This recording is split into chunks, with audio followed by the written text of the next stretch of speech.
Maqaan koo Wayyamaa Hirphoo jedhama. Itti aanaa bulchaa bulchiinsa aanaa Shaashamanneeti. Shaashamannee boorkeetoo Jingalaa ookkeetoo.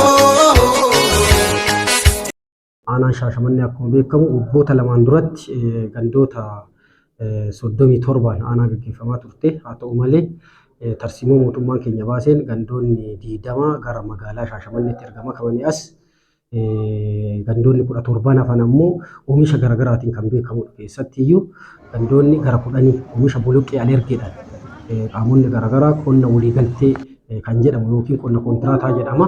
Qonna koontiraataa kan wajjin wal qabatee boloqqee gosa garaagaraa aanaa keenya keessatti oomishamee gara biyya alaa ergamu baay'een isaa akka jiruu fi kana malees qabeenya uumamaa baay'ee isaa kan akka bishaan lafa jalaa bishaan haayilaandii isa jedhamu kana wajjin wal qabatee aanaa keenya keessatti abbootiin qabeenyaa garaagaraa dhufan isa kana hojjetanii bu'aa guddaa akka argachuu danda'an aanaa keenya keessatti jira. Achi keessumatti iyyuu qonna qamadii wajjinis wal qabatee gandoota karaa olitti jiranitti qonna qamadii garaagaraas aanaa Shaashamannee keessa qonna garbuu fi qonna boqqolloo wajjinis wal qabatee karaa adda ta'een aanaa beekamtudha.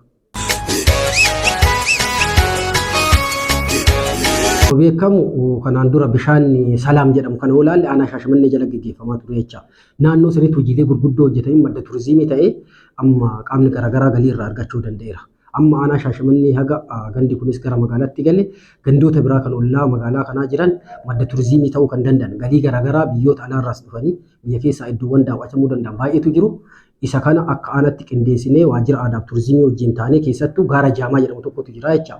Gaara jaamaa jedhamu kana akka addunyaatti gurgurtaa kaarboonii wajjin wal qabate yeroo ammaa galmeerra jira. Inni kun gaafa galmaa'e galii guddaa biyya keenyaaf argamsiisa jedhamee addama waan ta'eef kanaaf kana fakkaatan maddoota aadaa fi turizimii ta'uu kan danda'anis hedduu qabna waan ta'eef abboonni qabeenyaa garaagaraa garanti yoo dhufan aanaa Shaashamannee wajjin hojjetanii milkaa'uu danda'u yaada jedhu qaba.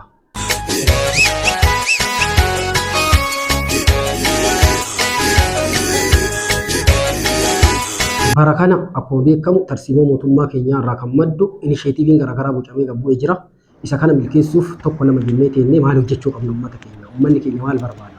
Rakkooleen bulchiinsa gaarii kanaan dura sirnoota darbe keessatti uummanni keenya gaafataa ture argachuu hin dandeenye maali jennee adda baasne.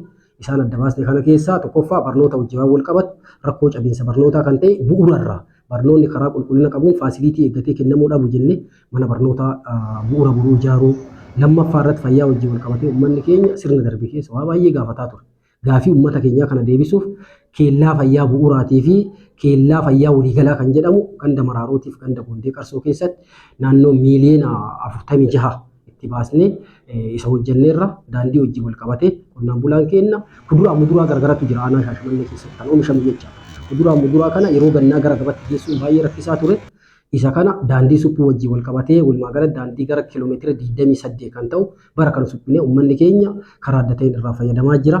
Kana qofaa miti bishaan wajjinis wal qabatee bishaan boollaa garaagaraa baasnee uummanni keenya bal'aan akka irraa tajaajilamu gochaa kan turree fi waajjiraalee wajjinis wal qabatee waajjiroonni keenya kiraa mallaqa kaffaluu qaban karaa jedhuun hojjennee tajaajilaaf kan oolchine ta'uu isaati. Keessatti iyyuu mana murtii bara kana karaa adda ta'een gamoo giraawundi pilaas 3 ijaarree tajaajila abbanaa gooneerra waajjira afayyaa illee qaamolee mootummaa sadan of danda'uu qaban jennee karaa kanaan karaa ulaagaa isaa guuttateen ijaarree tajaajila abbanaa kan goone ta'uu isaati.